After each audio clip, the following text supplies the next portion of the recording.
Today's episode, we are going through the training camp headlines that actually matter for fantasy football. We have been seeing nonstop chatter and buzz about this player and that player, nonstop highlights from training camp, and we are bringing back a fan favorite to go through the headlines that actually matter. We are going to play around a fact or bullshit today, fellas, and I could not be more excited. Before diving in, today's episode of the Regression to the Mean podcast is brought to you by Underdog Fantasy. Best ball on Underdog Fantasy is the best and easiest way to play fantasy football. Just draft your team and that's it. No waivers, trades, or weekly start-sit decisions. Underdog will automatically play your best players at each position every week. Sign up today with promo code RTM to receive a 100% deposit match on us up to $100. You can sign up for as little as $10 to start drafting today. Training camp buzz. There has been a lot of tweets, and we have 12 headlines that actually matter for fantasy football. Let's start with headline number 1. Lots of noise coming out of Colts camp this week. Star running back Jonathan Taylor has requested a trade from the Indianapolis Colts. Jim Irsay is talking about his existence and Jonathan Taylor's existence in really strange existential tweets. Anthony Richardson's getting first-team reps. Apparently, he can throw the ball 60 yards with the flick of his wrist. Josh Downs is Anthony Richardson's roommate. Gotta love a roommate narrative. When asked about facing Anthony Richardson, Kwity Paye, defensive end for the Colts, said it was demoralizing. Lot to chew on there. So, fellas, fact or bullshit? None of the Anthony Richardson wow plays matter if Jonathan Taylor isn't a Colt next season. I almost want to say fact. Maybe not full-time fact, but I feel like to lose your star running back as a rookie quarterback is maybe one of the worst things that could happen to you, like to start off your NFL career. And this isn't just... You're not losing Samaje Perine, no offense to Samaje, or you're not losing like Alexander Madison. That was a crazy stray. I'm just trying to put it in perspective. This would be like a rookie Daniel Jones coming in, and like Saquon was just like, I want out. This is a top tier echelon of talent at the running back position who's going to help drive this offense, especially for a rookie, and add some more balance to it. So I think Anthony Richardson takes a huge hit to his season if Jonathan Taylor does not play. Yeah, I'm with Keegan. I'll also just double down and say they're not going to trade him. They won't. So I don't really know how this is going to shake out. Jim Irsay is a fucking moron. Jonathan Taylor doesn't really have any leverage here, so he'll likely end up being a Colt. I don't know if he's going to hold out or what, but this absolutely takes a blow. I think you absolutely need that run game to help Anthony Richardson get settled in at the NFL level. I know I've kind of ripped on him multiple times for this. He's not a very polished passer. And I think you take away a top 3, top 5 running back, and his job becomes a lot harder than it already is. So, yeah, no, this is definitely a red flag for Anthony Richardson drafters. I would absolutely monitor this one over the next week or two to see how this one shakes out. The original question was fact or bullshit. None of the wow plays matter if JT doesn't play this season. I think the wow plays matter. I think Jonathan Taylor is important to them winning games in 2023. But it's exciting to see Anthony Richardson out there putting his talents on display, getting first-team reps. And I think Shane Steichen and Anthony Richardson are going to build a competent run game with or without Jonathan Taylor. But with Jonathan Taylor, it's a superstar game-breaking run game that could rival what the Ravens had for a while, right? In terms of just 6-7 yard gashes all day, every day. So I think it's the difference between a good run game and an incredible run game. And I think Aidan nailed it. I think Jonathan Taylor is going to play for the Indianapolis Colts next season. He has no leverage. And yes, Jim Irsay is a moron. Headline number 2.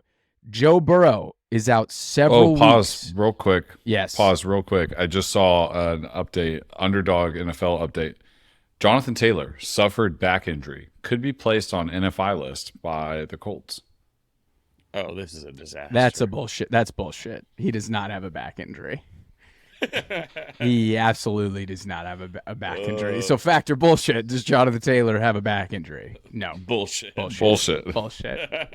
Speaking of injuries that actually happened, coming out of Cincinnati Bengals camp, headline number 2 that matters for fantasy football. Joe Burrow strained his calf. We all saw the video on Twitter. people were ambulance chasing that clip for retweets and likes, what it felt like all day long of Joe Burrow coming up lame as he rolled out of the pocket. Not an Achilles tear, but a calf strain. We don't know how long he's going to be out. We don't know what kind of grade calf strain it is. So fact or bullshit, is Joe Burrow starting week 1 for the Cincinnati Bengals? I'd say fact. It's a bit early. Like, we don't really have a ton of information in terms of like what grade it is and whatnot, but I would guess that Joe Burrow will be fully healthy within a month. Was just looking at their schedule too, and like it's a pretty tough schedule out of the gate too, especially when you look at divisional games. They're at Cleveland week 1, and then they host the Ravens in week 2. So like, again, it's an early divisional game. You know, you've got 17 games, but like those are important games, especially when it's going to come down to it at the end of the year. So like, it's definitely in their best interest to have Joe Burrow out there versus Trevor Siemian or Jake Browning. Yeah. So I'm gonna. Yeah, pretty big difference. You know, if it was like the Niners schedule, like early on, where it's like, hey, like maybe let Purdy sit a couple weeks, like you don't really need to force him back. It's a pretty easy schedule. I think it's a different scenario, but like these are huge games. They're gonna end up having playoff implications. So my guess would be that Joe Burrow is ready to rock in the next 5 weeks. Yeah, I'm gonna go ahead and say he'll play and he'll be fine, but it is definitely scary. Like we don't really know what the full severity of it, but I think he'll be fine.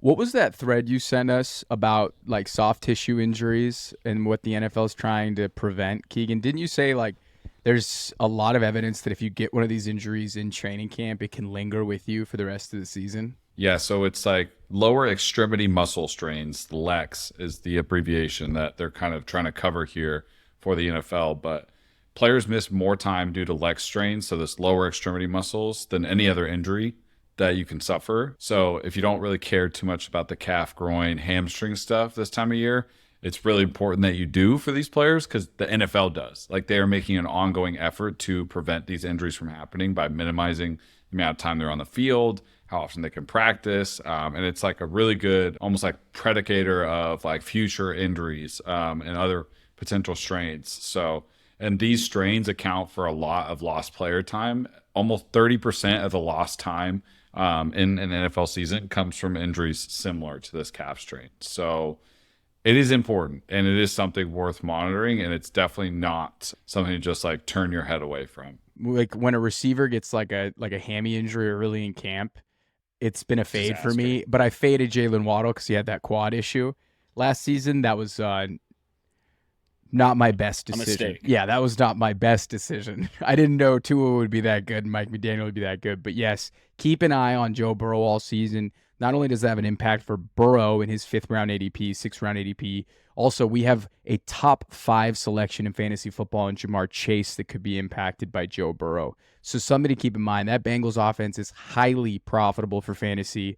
We're going to hope Joe Burrow is ready week 1 and healthy throughout the season. Headline number 3 that matters. Coming out of New York Jets training camp, Breece Hall still out for a few more weeks. Dalvin Cook to take a physical, and he even watches the New York Jets practicing this weekend. Looks like Dalvin is headed to New York. So fact or bullshit, Breece Hall should still be the fantasy RB1 in this offense. Fact. Tell us why, Jets fan.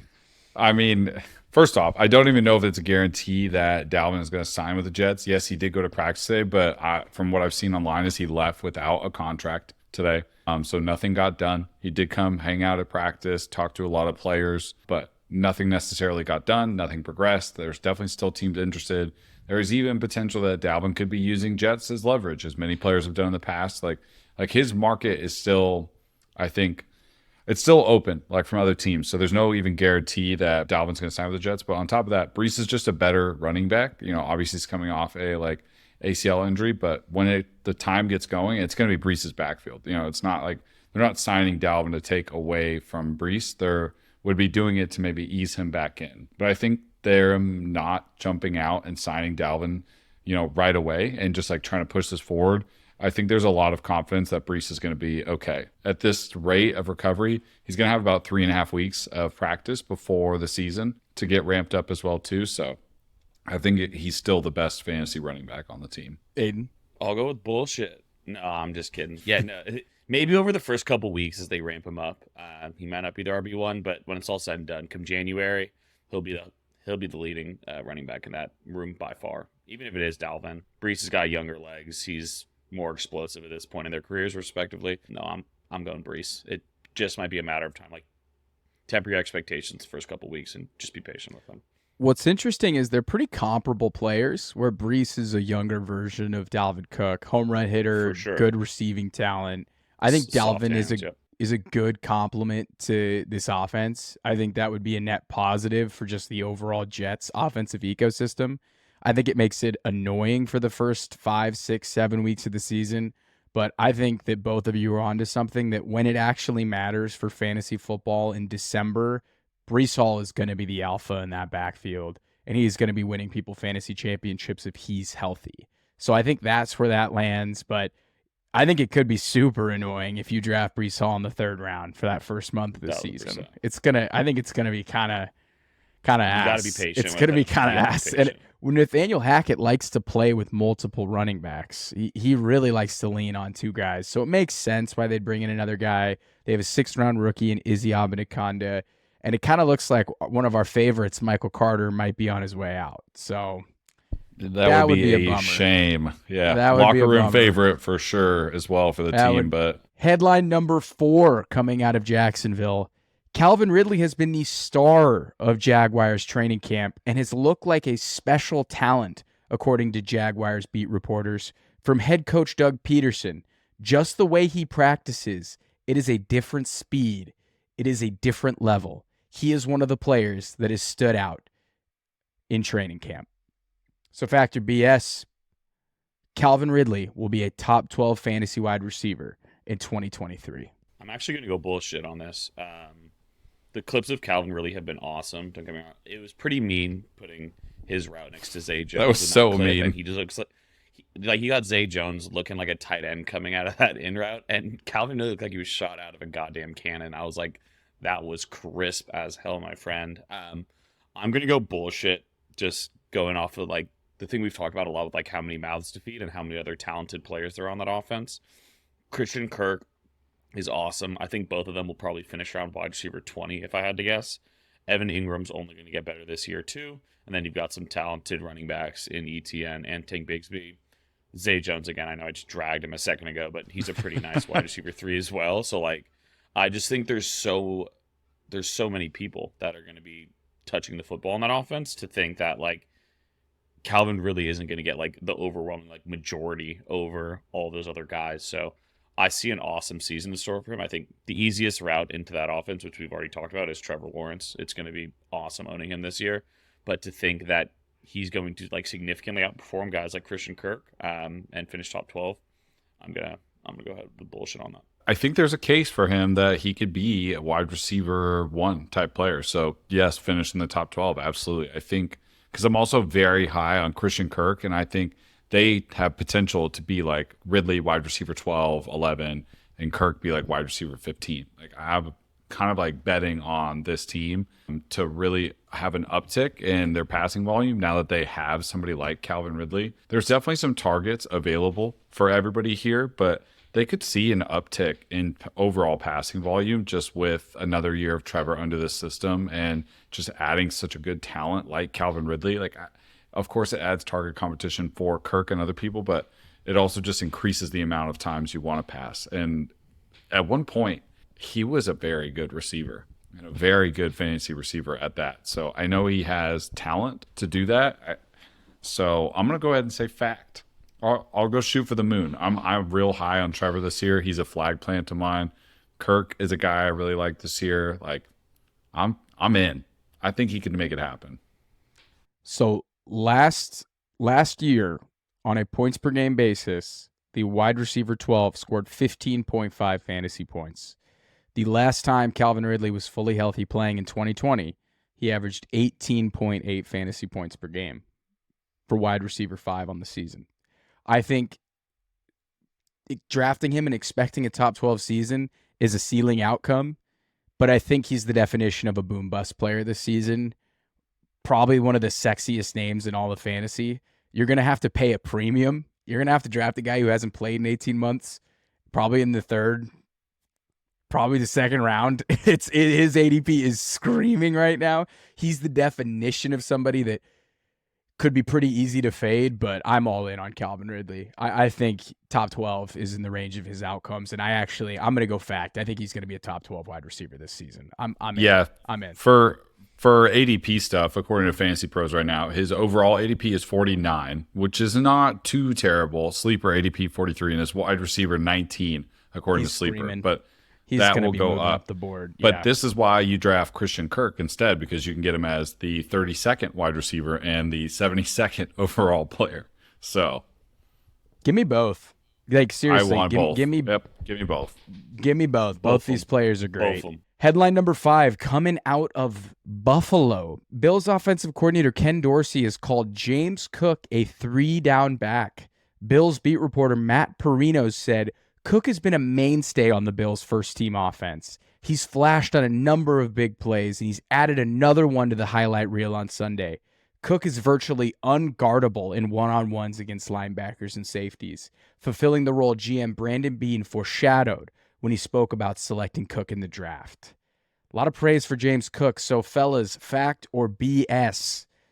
Or fact or bullshit? We're going to say fact or bullshit. James Cook will be a weekly starter in fantasy lineups in 2023. Bullshit. The running back one is Josh Allen in that offense. You know, that's like he can catch as many passes as maybe I think he will, and he can be a good driver of offense for the Bills. And he's also going to have to compete with Damian Harris, who is a very good red zone running back and who knows how to find his way into the end zone. He'll also be competing with Josh Allen for goal line touches. I think for him to be a weekly starter in fantasy, his rushing upside needs to be like a lot higher than I think it actually is based off what competition he's got. He's in a rare case where he's competing with not only another running back for goal line and red zone touches, but also his quarterback as well. I think James Cook, while I believe he is super talented, has a uniquely tough room to compete with, both as a pass catcher and a running option for the Bills. So I'm going to go bullshit. I don't think he can be a weekly starter. I will go fact, but with an asterisk. I think as your RB2, you're probably slotting in James Cook on a weekly basis, but you're going to need this with some passing upside. I think as a pure rusher, as Keegan noted already, the touch, like they're not really a run-first offense to start with, and when you've got your quarterback accounting for more than 100 carries every year, you've got Damian Harris and Latavius Murray, who you also forgot about, Keegan. Oh, man.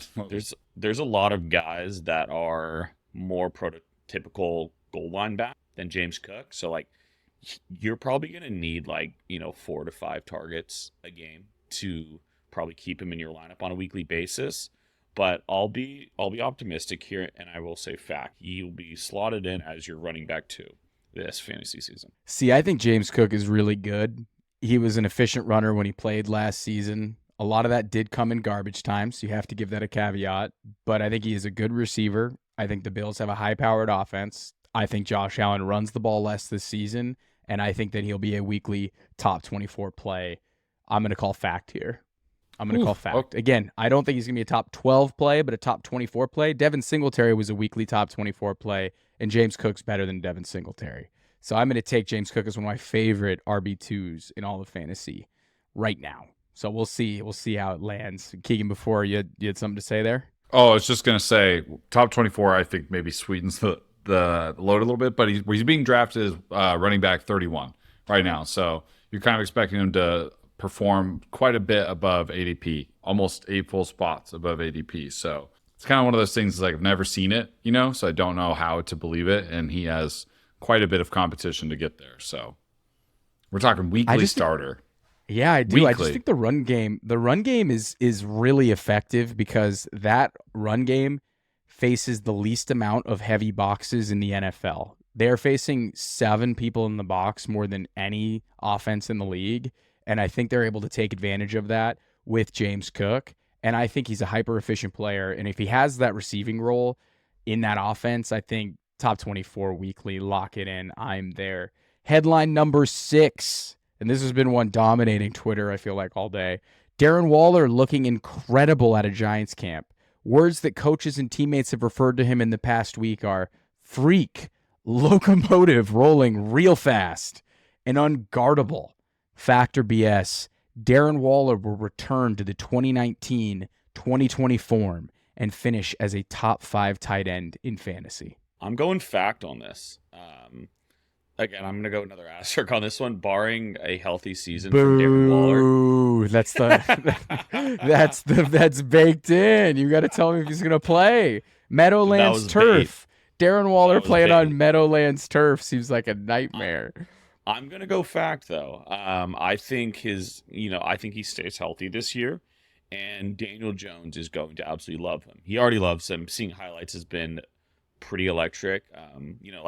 It feels like it was a long time ago that Darren Waller was like this top fantasy asset. Like, it's been 2 years removed now at this point, and I think he's going to absolutely light it up there. It's like him and a bunch of just like tiny slot receivers. It's like it just doesn't feel like there's a lot of competition for him having monster games in the tight end position as we know it. Like, locking your top 2 guys in Kelsey and Andrews, but top 5, he absolutely slots in there. Yeah, I think I'm going to go fact. They have like the slot apocalypse of wide receivers. It's pretty ridiculous. And like they just don't have a threat who is anything close to Darren Waller, both from like an athletic profile standpoint and just pass catcher standpoint in general. So he should be Daniel Jones' favorite target, and he's going to get a lot of targets in general and a lot of love. Like, the Giants have not had a pass catcher like this in a long time. And I really think Darren Waller at the end of his little Raiders tenure was just sick of the organization. I don't think he and McDaniels were a fan of each other. It's pretty evident considering he didn't invite him to the wedding. So I just think he hated this situation there, and he's got a fresh start, and he's kind of looking to improve on that. Dable's got a good system in there, and I think guys just want to play and want to play well for that team. So I'm kind of expecting big things from Darren Waller. I think he's easily a top 5 tight end this year. Easily. I think top 5 is fair. I think top 5 is fair. It gets interesting if you think he's going to jump into the top 3. Like, does he score more fantasy points than TJ Hawkinson this season? Probably could. I don't know. I don't want to answer this. Yes. Wow. Yes. Okay. Yes. Okay. He scores more than TJ. Yes. So you guys have him as like your third tight end.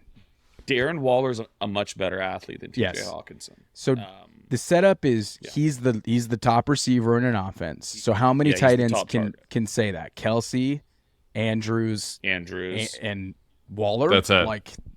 And Waller. And Waller. I think are we missing? That's the list. Are we missing somebody else who's the best pass catcher in the offense? Nope. Those are the top 3 for sure. Yeah. That's. I mean that, and maybe no. I mean Kyle Pitts and Drake London. We've seen the way Kyle Pitts is moving. We're tabling Pitts talk until he can.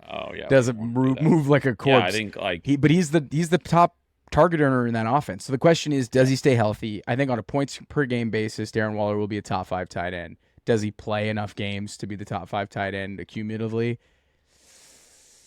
Fingers crossed. Seems pretty dubious. That seems pretty dubious. Headline number 7 coming out of Baltimore. The Ravens offense has been accelerating the pace with Todd Monken, and Lamar Jackson's weapons look special. I feel like I'm reading a rookie watch tweet here with the way that I'm reading these headlines. No. Zay Flowers Keegan's gonna vomit. Zay Flowers and OBJ both wowing Ravens. Wowing, all caps. Wowing. And a deep sleeper tight end is emerging from beat reporter Jeff Zrebeck from Jeff from The Athletic. Little has been said about second-year tight end Isaiah Likely, but he's probably caught the most footballs through the first week of training camp than anyone other than Mark Andrews. J.K. Dobbins watching practice from the sidelines. Fact or bullshit? The Ravens will be a pass-first offense in 2023. Fact. Give it to me. Give it to me, Todd Monken. We have a new fast-paced offense. We've got the best weapons of Lamar Jackson's career. We've got Mark Andrews healthy. We've got J.K. Dobbins, who really they're not giving like a massive workload to him, and he's never been like a 20-touch guy. I mean, he did a little bit towards the end of last year, but I just think now is the time for us to see like a completely different Baltimore offense, and like I'm for sure buying into this like Monken pill that they're selling on the market. The Monken pill, if that's what we want to call it. I'm definitely red pilling myself into believing into the hype. Maybe because I want Cool. to. I think I'm believing because I want to believe, and I just want to see Lamar like let it loose, and I want to see a fast-paced offense. So I'm buying it. I'm going to sell. I'm not sipping the Kool-Aid. I will not do it. I think with this team, like they're gonna operate far better with a run-first approach. I think it sets up everything else a lot better. I know they want to air it out more with Lamar, and I think they're going to this year. But I think everything is going to work a lot better when you're consistently, picking up big chunks on first and second down and giving him like. I just don't see a world where like Lamar is passing on first and second down. I think that offense works a lot better with quick hitters on 2nd and 4, versus 1st and 2nd and 10. So no, I'm calling bullshit on this. I think the pass offense is going to be greatly improved, but I still think this will be a run first approach. I'm calling bullshit because I think J.K. Dobbins will be ready, and I do think Dobbins and Lamar Jackson will be the fulcrum of this offense. And Lamar, as a rusher, is probably the most unique challenge a defensive coordinator has to game plan against in the NFL. I think that they will remain a run-first offense, but I think they will be relatively neutral, right? Where it's like 16th most rush-heavy offense, right? I think are 15th. I think they will skew more run, but I don't think they're going to be running at like the slowest pace in the NFL. So I think this will be a much faster paced offense that will throw the rock more. Our next headline, Justin Fields and DJ Moore have already formed a potent duo so far in camp, with Bears beat reporter Adam Johns saying their connection is by far and away the best thing going on early in camp. Factor bullshit. DJ Moore will finally have his superstar moment in fantasy football. Fact. Yeah. Fact. Talk me through that, Aidan. Fact. Man, dude, the highlights being leaked on the bird this week have me on just the X absolutely riled up on the X. Yeah, dude. Their connection is so special. It's like these tight window throws. Like Fields has been dying for someone like competent and that actually like possesses these type of skills that DJ does. Like it is so cool. I don't know if you guys saw the clip that came out like a day or two ago when they're getting interviewed and they're just going rapid fire, giving each other like compliments against like their skill sets. It's just like these are two. No, like, sorry, just, I'm like, not on the best beat. buddy- I'm not on the Bears beat like you are, Aidan. I must have missed that one. Dude.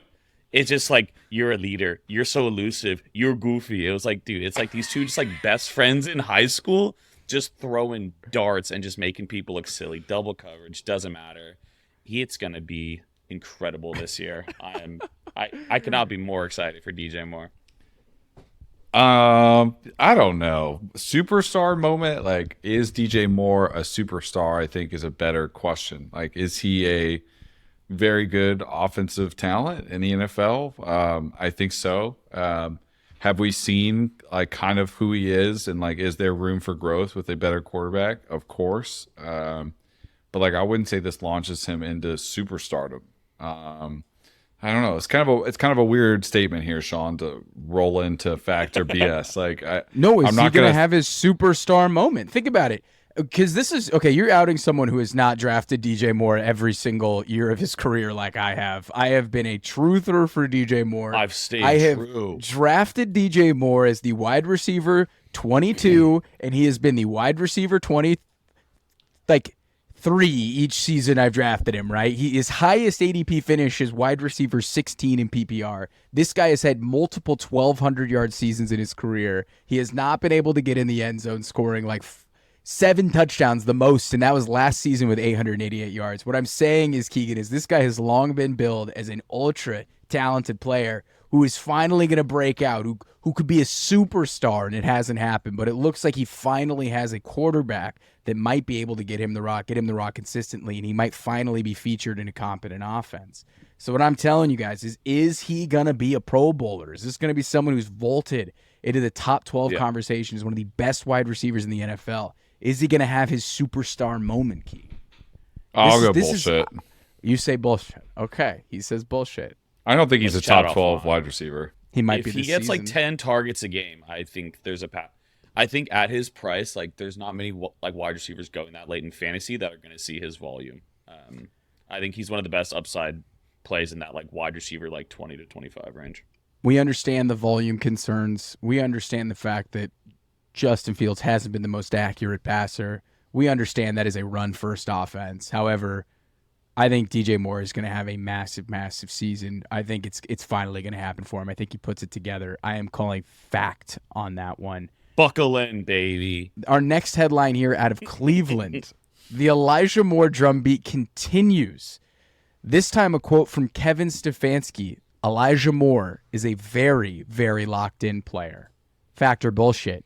This is the year that Elijah Moore finally breaks out. I'd like a clarifying question Yes. before I answer this. What are you defining as breaks out? Like outperforming Amari, top 24 wide receiver? Like, Let's what say are we top defining as 24. breaks out? What about he plays 16 games, goes over 1,000 yards, has a top 24 season? How about that? Oh, bullshit. No, bullshit. No, that seems really optimistic for him. It just feels like he's like still just like a really like immature person to start with. So like, But he's locked in. This is from Kevin Stefanski. He's a very, very locked in player, Aidan. Allegedly. No, I think I'm gonna temper my expectations on that too. Like one, like Amari Cooper is just like a stud. He's super underrated stud. I don't know. And then we could even bring in DPJ. Like DPJ is a pretty damn good wide receiver. Yeah, DPJ is legit. Keegan will back me up on that. But no, 16 games and 1,000 yards feels like next year's ceiling for him. Like I don't even have that in like the realm of possibilities for Elijah Moore this year. But I am excited to see what he does. He's for sure gonna hurt me this year. he's gonna hurt me bad, and I think he's probably gonna go off this year. So this is a fact then. I think it's a fact. No, you need to pick a stance, Keegan. It's a fact. Elijah Moore is going to hurt me, and he's going to hurt Jets fans. And dude, there is an absurd amount of evidence last year with playing like with Zach Wilson. You know, prior to him and LaFleur having issues, like Elijah Moore was getting open, and he was winning his routes. And you know, he's kind of like I wouldn't call him a reception perception darling, but he is like a player that is like highly touted by like some of his success metrics. He's just a really good player, and he was getting open a lot last year before he was being a little bit of a diva. And like, I don't really blame him for acting the way he did. Like, it was probably a miserable situation to be a wide receiver for the Jets last year. So I kind of get where he's coming from, but he's a good player. He's a really, really good player. And you know, he doesn't need to be the wide receiver one there. He can be the second wide receiver option and still have top 24 potential if redacted plays much, much better this year. But Elijah Moore is, I think, a stud personally. I would love to say this is bullshit, but I think he's going to hurt my feelings and all Jets fans' feelings and low-key light it up. And it's going to suck to watch. You called out reception perception. Last season, Elijah Moore finished in the 74th percentile against man coverage at 72% success rate. He finished in the 78th percentile against press man with a 76% success rate. Matt Harmon actually said he is one of 3 players who have cleared 75% in these metrics throughout reception perception's history and failed to record a 1,000-yard season. Do you know who the other 2 wide receivers are that have not recorded a 1,000-yard season that have cleared those metrics in their first 2 years? Aiyuk?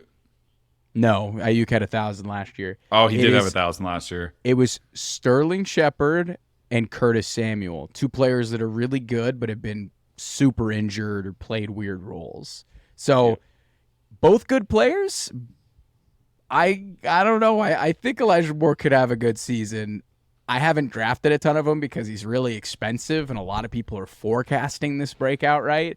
Somebody who has like less than 1,000 career yards is going like he had 1 5-week overall. span. That's it. That's the other thing. It's like he had 1 5-week span when he was a rookie, and we were all just like, "Wow, this guy is a dog." But that's it. I'm gonna go fact. I'm gonna go fact on Elijah Moore. I think he is gonna go over 1,000 yards this season. There it is. Headline coming out of Kansas City. It has just been a nonstop positive drumbeat about this Chiefs wide receiver core. Everybody's getting positive drumbeat. Rashee Rice, Justin Ross, Richie James, all shining during training camp. And I found this one really interesting. From fellow wide receiver Justin Watson, Sky has taken a huge step. He had an unbelievable spring. Fact or bullshit? The Chiefs will have 1 wide receiver finish in the top 24 in fantasy this season. Bullshit. We're not counting good Kelsey, off right? We're like, this is strictly No. the wide receiver position. Okay. Yeah. No, it's bullshit. They have too many mouths to feed. And no one's really like that good. Like the nicest way possible. Like I like I don't know. Skyler. I just don't think like this offense is going to be like predicated around like getting anyone else like heavily involved aside from Kelsey. So, do I see anyone else getting enough volume to be a top 24 wide receiver? No, I'm going to go X doubt meme. That's bullshit. Yeah. This offense is giving me massive doubt vibes for the wide receivers. Nah. Like, they're going to be one of the best offenses in the NFL. Kelsey will be the top tight end in the NFL. The running backs, you'll never know who's going to go off.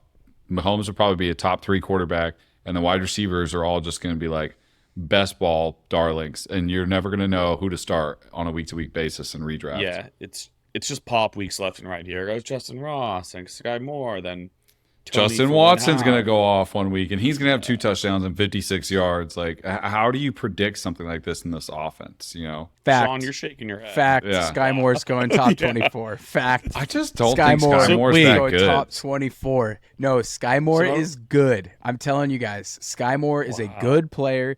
He went from playing in Division II football to playing in Andy Reid's offense. Do you know how complicated it is to learn to be a wide receiver in Andy Reid's offense?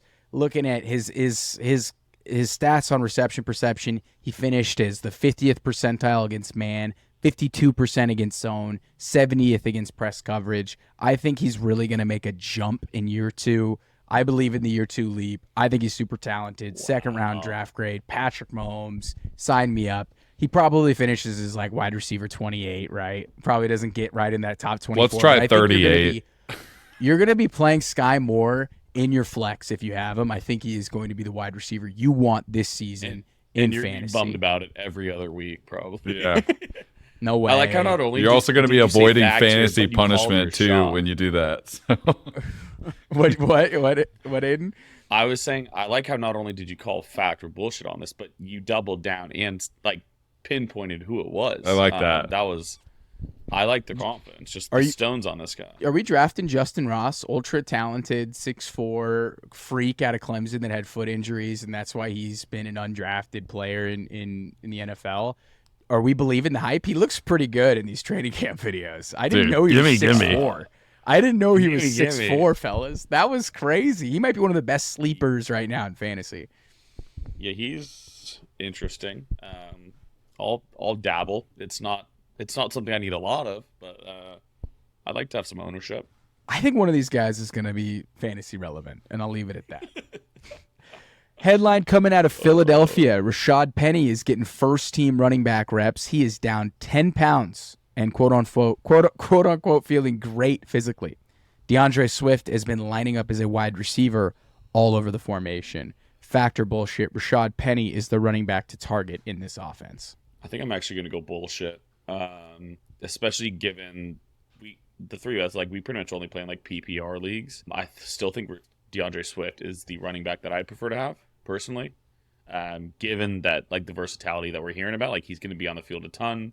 He's going to be getting rushes. He's going to be catching the ball. So I'm going to go DeAndre Swift. That is my take. Keegan.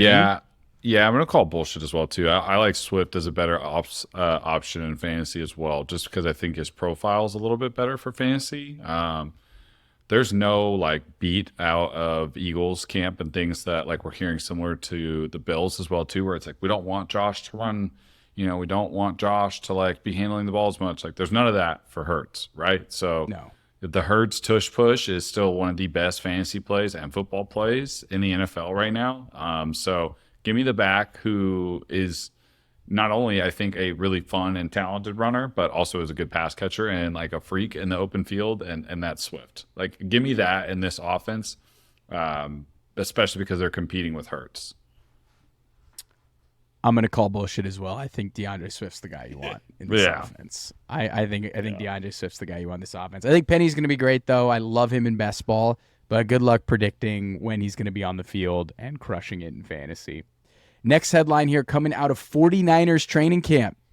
It has been the Brandon Aiyuk show On Sunday, he scored 3 touchdowns on 7 red zone snaps. From Coach Kyle Shanahan, Aiyuk has become football obsessed. Factor bullshit. Brandon Aiyuk will be the wide receiver 1 in the 49ers offense this season. Fact. He's such a better true wide receiver than Deebo Samuel. I think it would take another pretty impressive rushing season from Deebo to beat him as the wide receiver 1 in that offense. But I think from a wide receiver standpoint, I think he's going to smash this year. Here's the issue, though. The issue is obviously, I think fact too, because I love Brandon Aiyuk and I love his profile as a wide receiver. But the issue is who starts at quarterback. If it's Purdy, I think Deebo has the biggest role here because I'm not trying to dog Purdy, Shaun. I'm not trying to be mean about the 49ers, but I think we know what Purdy is. And we know he's a game manager. He's recovering from an injury. And Deebo profiles as a player who can help balance out the offense like that. But I don't know if Sam or Trey gets comfortable and they settle in as kind of the QB1, who I think have more upside potential to run a little bit more of an exciting offense and maybe don't rely on gadgety plays as much, especially with Trey Lance's rushing upside, right? I think somebody like Aiyuk profiles to be their better wide receiver 1 option. It all depends to me who's the starting quarterback. But I think Aiyuk is I think he's going to go crazy this year. Again, referencing Matt Harmon, Deebo Samuel had an 84% success rate against zone coverage, which is 90th percentile. He's basically the second best zone beater in the NFL outside of Cooper Kupp. When defenses play zone, Kyle is going to scheme up first look touches for Deebo Samuel.